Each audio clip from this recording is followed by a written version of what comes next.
Hey everybody, what's going on? Hope you guys are doing good. I am doing just great. So I have my basswood body blank right here. This is for the Mick Mars Star guitar.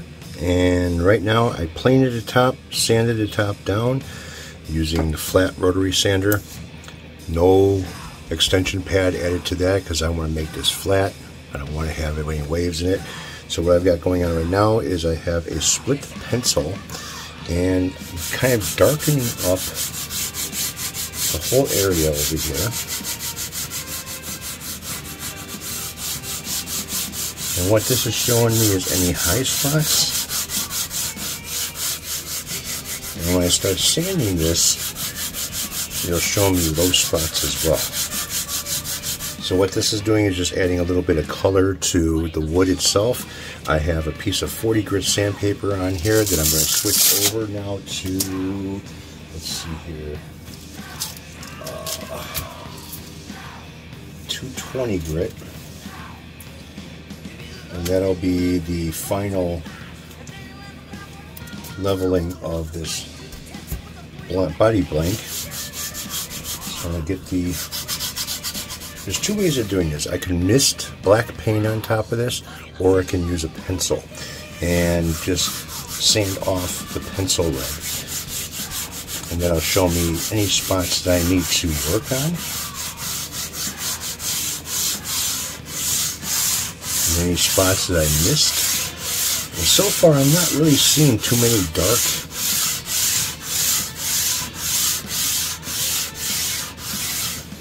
like high spots in this. It looks pretty much even and pretty much level.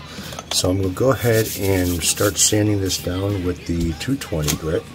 So I'll make sure that I'll turn the volume down in the recording so you don't have to listen to it.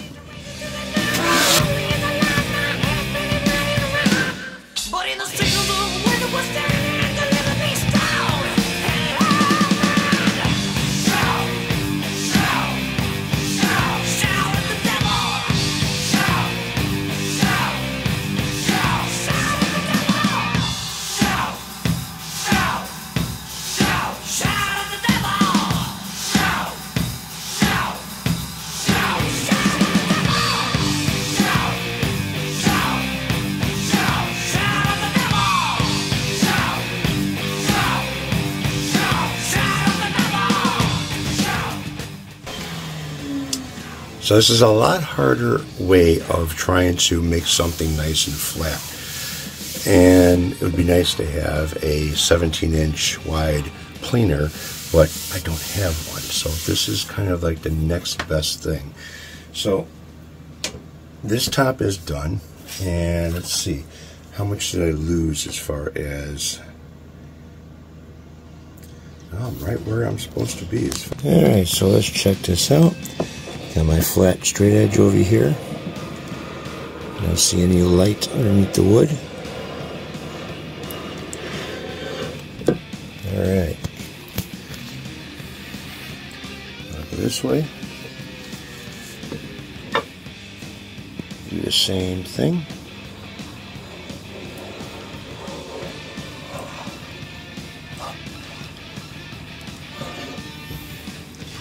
She's flat.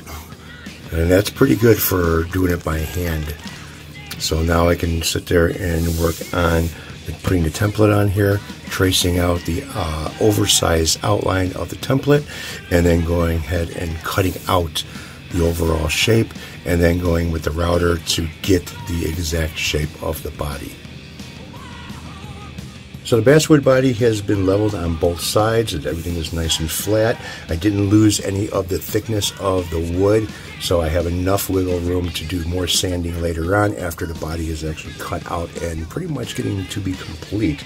So right now the template is mounted to the top of the blank, and how I did that is I used a countersink bit to give me a little bit of a bevel around the screw head. I use wood screws to mount them, and that made it to where it's flush and even on both sides over here without changing the diameter of the hole, so that way I'm not messing up and having this kind of wiggle. If I loosen the screws, this is still not going to wiggle around or anything.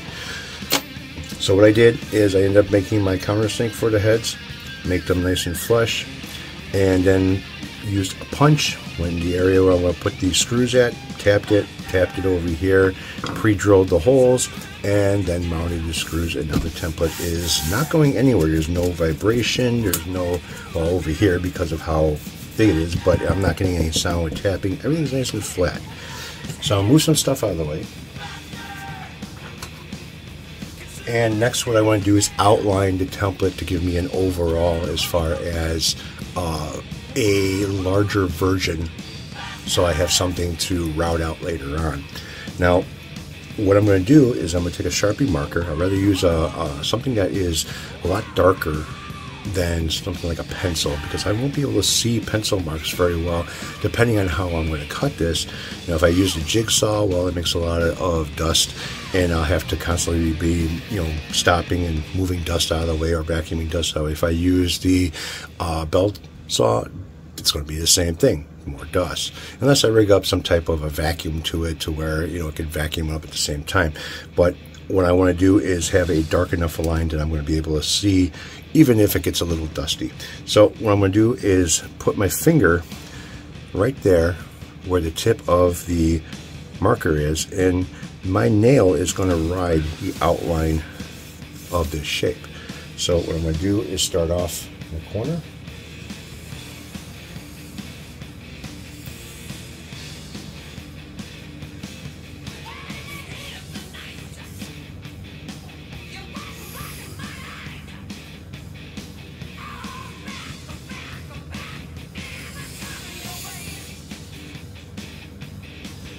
Alright, so that's that side. And this line does not have to be perfect. All you need to do is just have some type of a reference for cutting. So we'll go ahead and do the same thing on this side.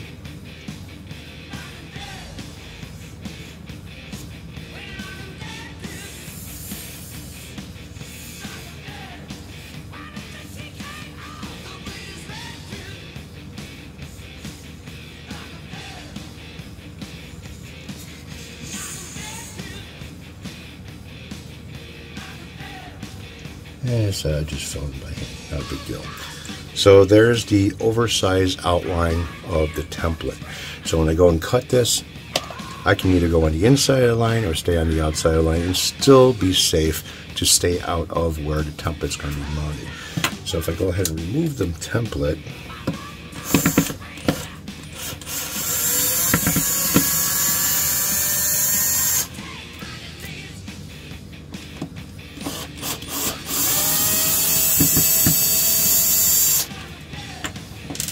keep those screws off to the side because I'm going to need them, because those are going to be the mounting screws for the template. So I'm going to do the routing.